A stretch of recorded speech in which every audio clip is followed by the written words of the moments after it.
As you go fight the giant, they fight the giant. They really fight you. As you go up against the Antichrist, he represents the Antichrist. All the giant Goliath represent the Antichrist, the beast system.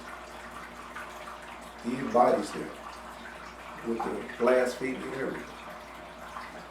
They rather fight you because they cowards. These brethren. It was his brethren. And he turned from him toward another and spake after the same manner. And the people answered him again after the former manner. And when the words were heard which David spake, they rehearsed them before Saul. And he sent for him. David said, I'll stand up. I'll do it. David had heart. He said, these cowards won't do it, I'll do it. He's looking at God. This man's got, he's a man after God's own heart. He's not looking at the giant.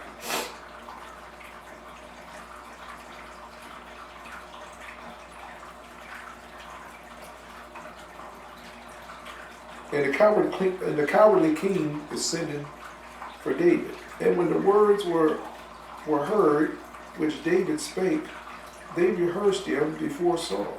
And he sent for him. Now he's the king. He's supposed to be going out there fighting this giant. He's supposed to be the champion of his people. The king was supposed to be the greatest warrior in the camp. That's why he's king. Excuse me. And David, the most skilled. And David said to Saul, that no man's heart fail because of him. Thy servant will go and fight with the Philistine. He said, David took the battle personal. He said, don't worry, I'll do it. I'll do it. David had heart. He said, I'll do it. Don't worry, don't worry about the other men. I got this. David said, I got this. And David said to Saul, let no man's heart fail because of him. Thy servant will go and fight with the Philistine. Tell your men to relax. They don't have to be afraid. I'm going to go fight this giant. I'm going to kill him. And Saul said to David, thou art but able to go against, here we go, the spirit of cowardice talking here. He's saying you ain't seasoned warrior, you ain't trained, you don't have no armor. This man's a skilled warrior and he's a giant. You can't fight him. Spirit of the church. Coward.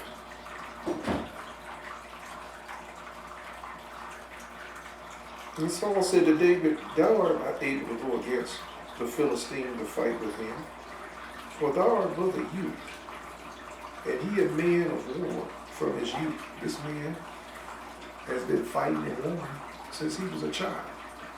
You ain't skilled in war. You don't know nothing about going to battle.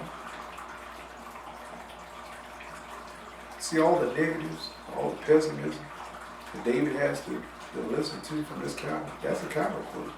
Always pointing out what you can't do. It's opposite of faith. Faith is what the Bible says about faith is impossible to please God. The man and woman of faith sees God, not the giants. That's why God wiped that bunch out and strode at 2.25 million and strode their bones in the wilderness. He said, we be but as grasshoppers. We can't fight these giants. And God said, okay, well, I'll kill you then. If you don't want to fight the giant, God killed him. 2.25 million. And strode their bones in the wilderness.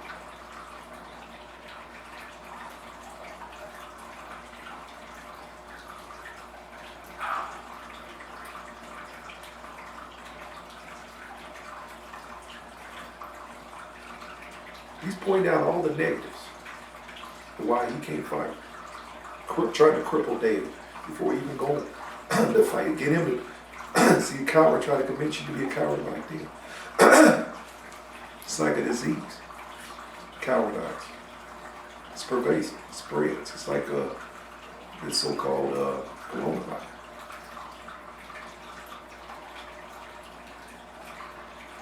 It spreads. Cowardice. trying to put the spirit of fear on you, the spirit of cowardice on David. But it rolls off David like a water off a duck. And David said to Saul, this is verse 32, 16:32, it's verse 7. Excuse me, 17:32. Verse 17:32, verse 7. And David said to Saul, let no man's heart fail. Don't worry, I got these cowards back. Because of him, thy servant will go and fight with the Philistine. And Saul said to David, thou art not able to go against this Philistine, to fight with him, for thou art but a youth, and this man's been fighting from his youth. He's a seasoned warrior. And David said unto Saul, thy servant kept his father's sheep, and there came a lion and a bear, and took a lamb out of the flock. And I went out after him, and smote him, and delivered it out of the mouth. He's giving his prerequisites. He said, I killed a lion and a bear. I can kill this giant. I have some practice of killing predators. He's just a giant predator. That's all I see in there.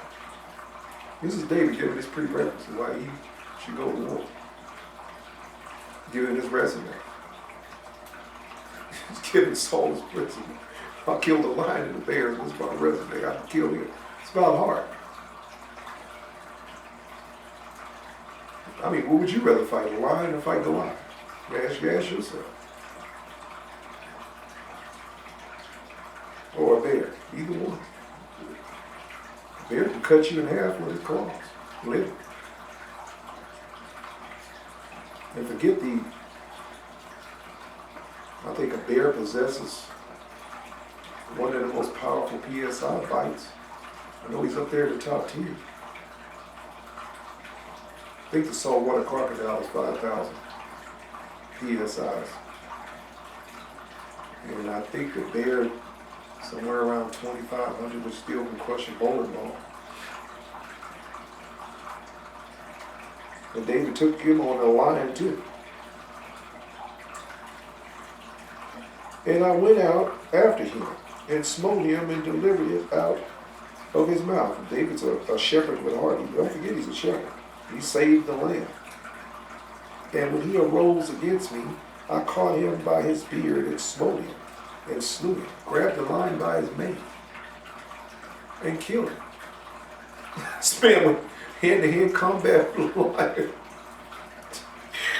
David had heart. Now, I used to be an avid hiker back up in the forest and mountains for years. I haven't done it in a long time now. But I've encountered bears, bull bears, taller than me on all fours, lions. I mean, it's one thing when you see a lion in a cage. It's another thing when you see a lion outside that cage. He's a mountain lion.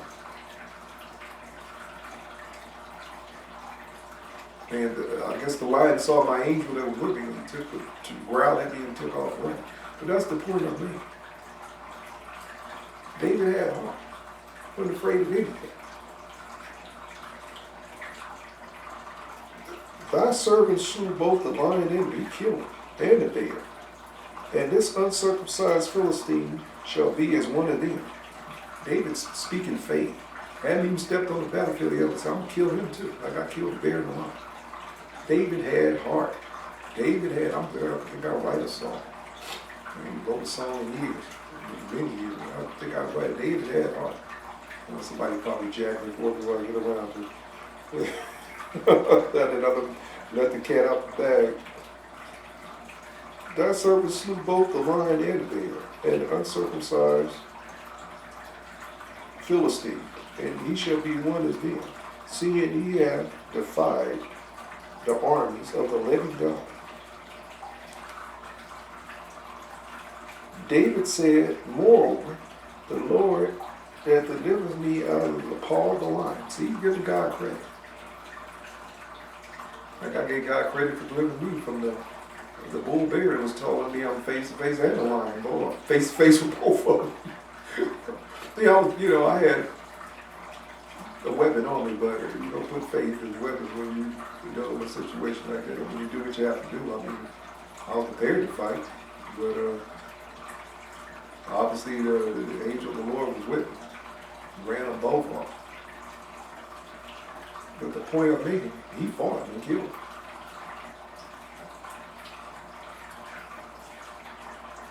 David said, Lord, the Lord hath delivered me out of the paw of the lion and out of the paw of the bear, and he will deliver me out of the hand of this Philistine. David saw the Lord. He saw the big G. He didn't see Goliath, the little G. Goliath, the little G. He seen God, the big G. That's the difference between a man of God and a cowardly servant, a hireling.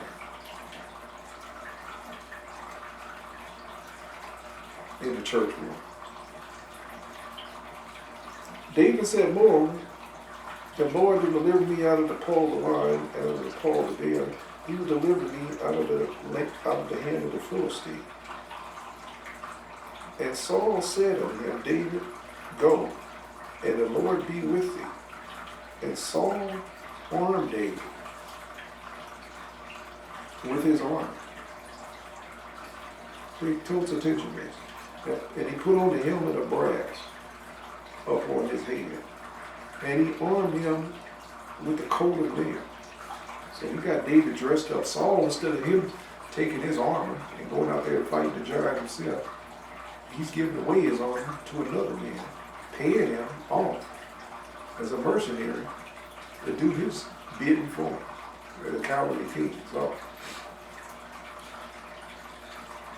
and David girded his sword upon his arm, and he arrayed to go. He got all his armor on, all Saul's armor on, and he's ready to go out to battle. For he had not proved it, he had not tested it, he had not fought with his armor before. He was inexperienced with fighting with armor. And David said unto Saul, I cannot go with thee. He said, I cannot go with these, for I have not proved him. I've not had any experience worn with this armor on. And David put them off him. And he took his staff. He took weapons. He took weapons he was familiar with.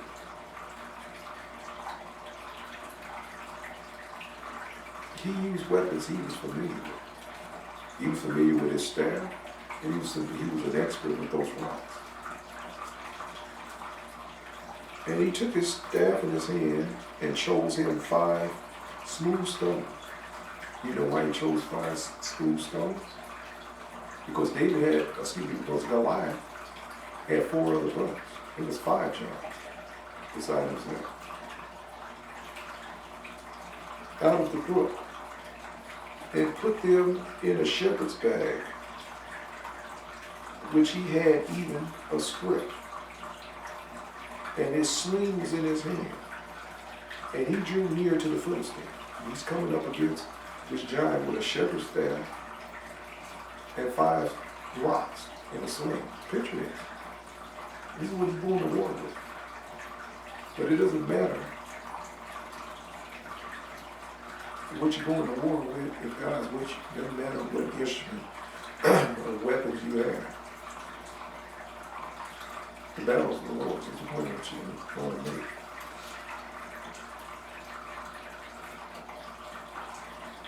And the Philistine came on and drew near unto David. And the man that bare the shield went before him. Now, this giant had all his armor on, and he had a shield bearer going before him, a block. I want you to picture it. A giant, and this man had to be obviously tall himself.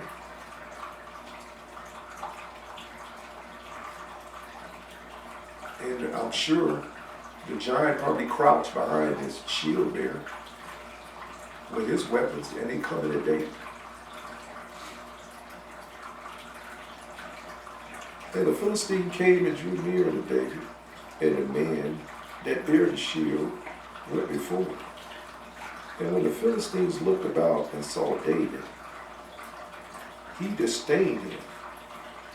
The giant hated David because he didn't look like a warrior, a champion, but he was. He had the heart of a champion. David had a heart, but he didn't look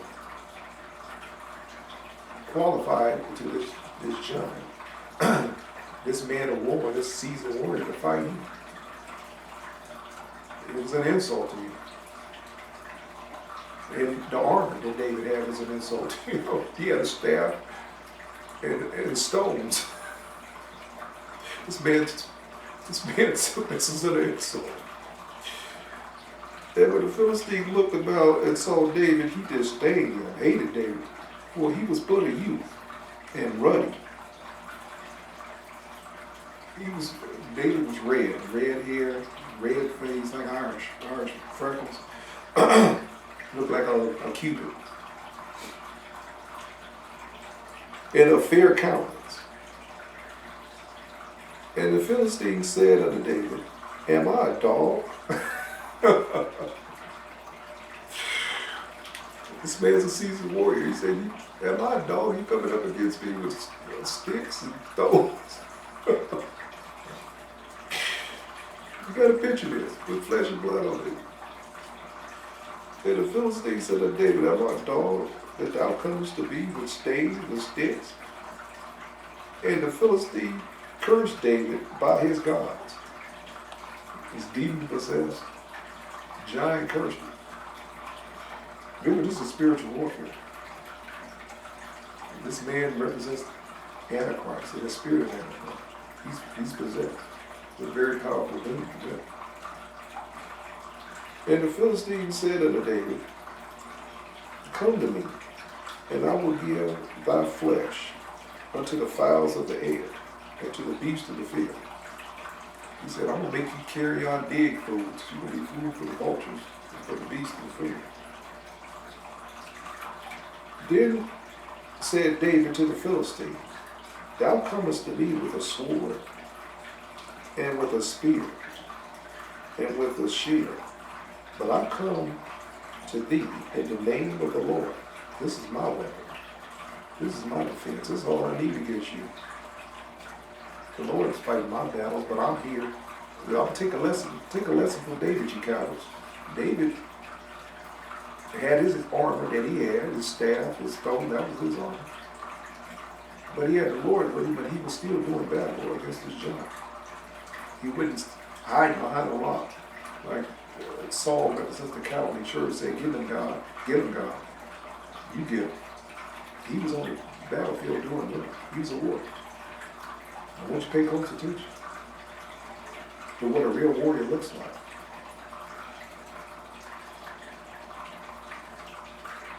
He said, I come against thee in the name of the Lord of hosts, the Lord of armies.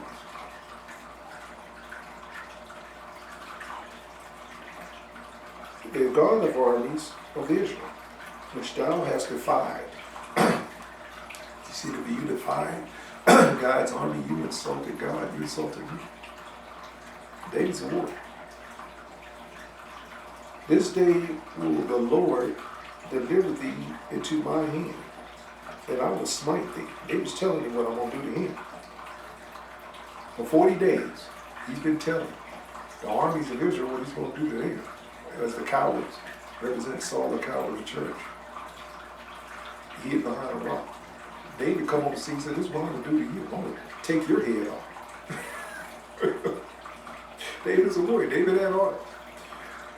This day will the Lord deliver thee into my hand, and I will smite thee, and take thine head from thee. I told you, I'm going to take your head off. And I will give thy carcass,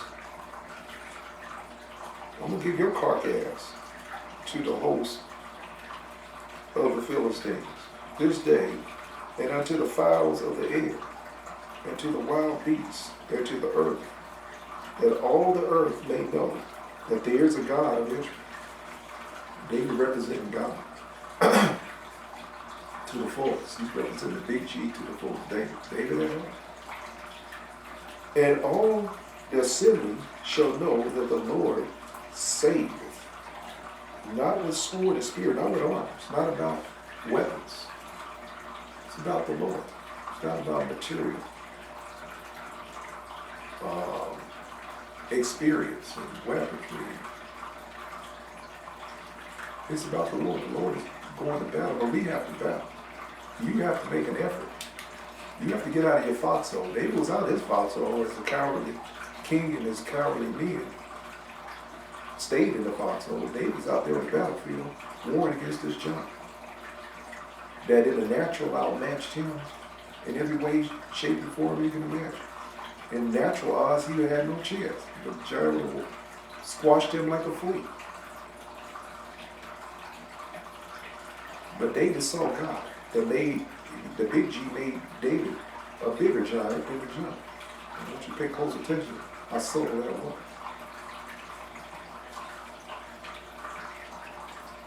The big G standing behind David, Goliath was no match for him.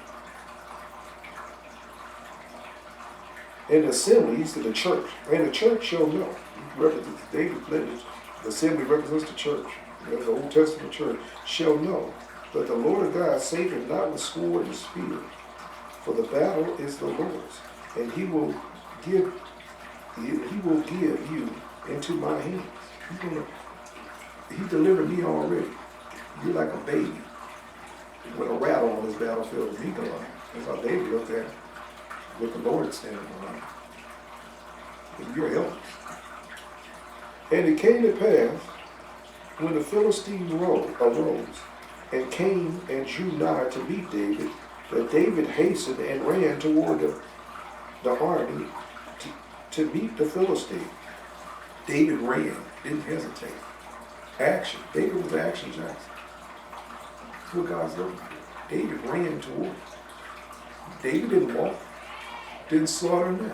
He ran toward the giant.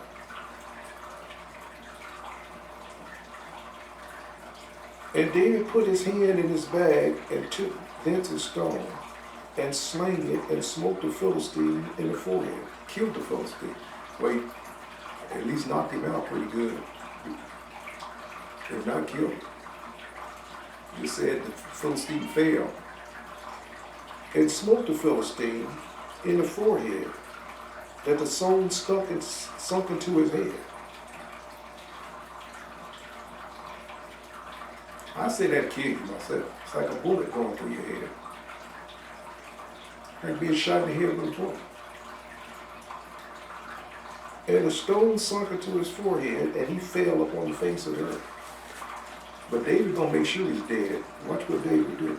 So David prevailed unto the Philistine with a sling and with a stone, and smote the Philistine and slew him. But there was no sword in the hand of David. Therefore David ran and stood up on the Philistine and took his own sword, took his Philistine sword from him,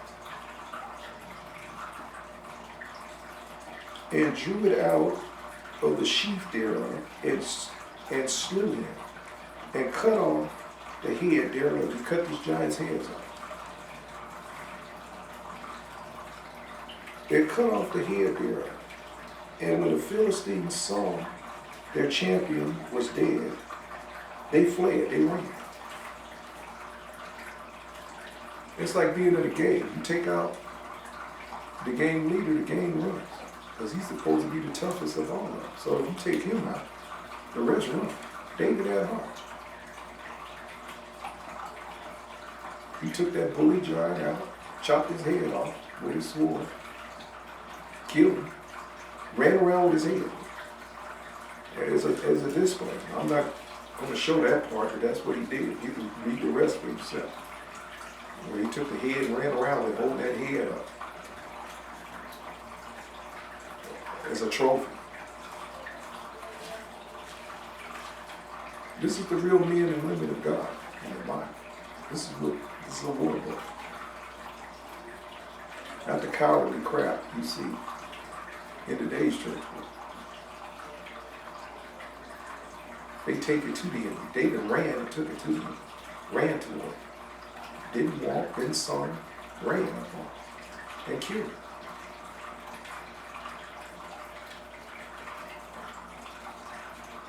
Now, I was raised in a military family. Special forces, killers. I was raised around it. Trained with all kind of weapons. That's the kind of family I come from. A generation that fought in, my family fought in all the wars. Just about. World War II, Korea, Vietnam. It's the kind of family I come from. I don't come from a family of cowards. I come from a family to take your head off. And that trade us out there. All killers. My whole family. I was breaking down rifles at 7 years old. It's the kind of family I come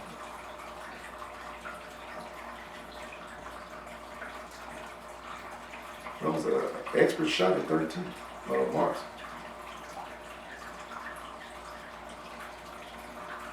And when I look around and I see these cowards behind the pulpits, I feel like David. That's exactly how I feel. Just like him.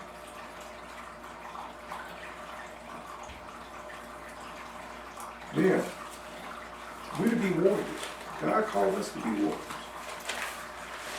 We're supposed to be on the battlefield, warring against Satan and the forces of darkness. That's what a real Christian is supposed to be doing in his means.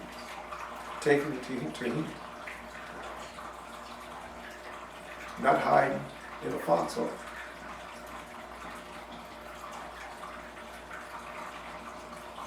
Now I'm going to told you we're going to go to some other verses here. I just want to give you that for a start.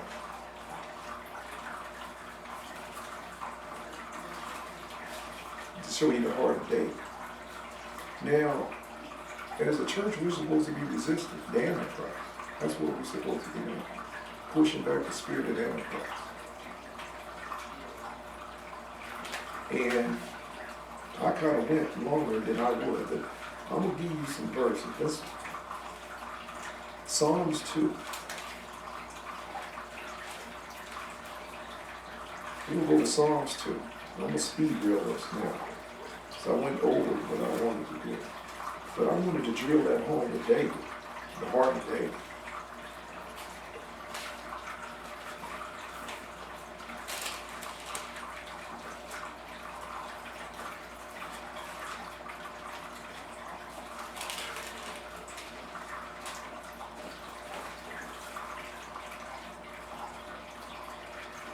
Now David wrote this song. This is a song of David. It says, why do the heathen rage, and the people imagine a vain thing? The kings of the earth set themselves, and the rulers take counsel together against the Lord, and against his anointed, saying, let us break their bands asunder, and cast away their cords from us. He that sitteth in the heavens shall laugh. The Lord shall have them in derision. Then shall he break unto them in his wrath, and vex them in his sore displeasure. Yet I have set my king upon my holy hill of Zion. I will declare and decree, the Lord hath said unto me, thou art my son, and this day I begotten thee. Ask of me, and I shall give thee the heathen for thy inheritance, and the utmost parts of the earth for thy possession. Thou shalt break them with a rod of iron, and thou shalt dash them in pieces like a potter's vessel. Seems pretty violent to me. I told you this is a war book. We're to be warned against the spirit of the Antichrist, which represents the world leader. He's the world leader. This is who the world's following. And this verse here, written by David in the Spirit, is showing God's coming, or the Lord's coming to war against this Antichrist, the physical Antichrist. Thou shalt break him with a rod of iron. Thou shalt dash him in pieces like a potter's vessel. Be wise now, therefore, O ye kings, be instructed, ye judges of the earth. Serve the Lord with fear, and rejoice with trembling. Kiss the Son, lest he be angry, and ye perish from the way, when his wrath is kindled. But a little, blessed are they that put their trust in him. God's coming, Jesus is returning to the earth, a warrior. And he's going to kill the Antichrist and his minions in the valley of Armageddon again. Goliath represented the Antichrist. Just want to show you, David wrote this in the Spirit. The Antichrist is coming. That's going to embody, just like Goliath defied the armies of Israel and God. And Christ is coming to the yarn history, to war against it. Now, to our Lord. Turn to Second Thessalonians, chapter 3.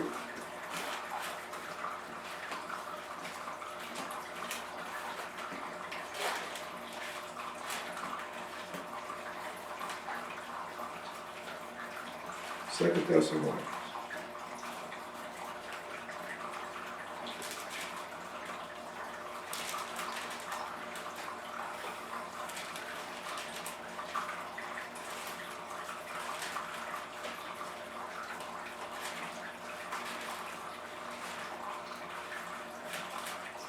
I hope you learned about the heart of David.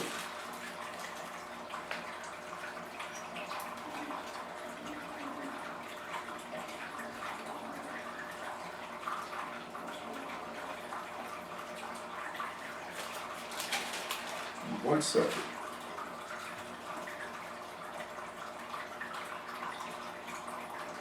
I didn't write that all. Okay. Second Thessalonians verse 2.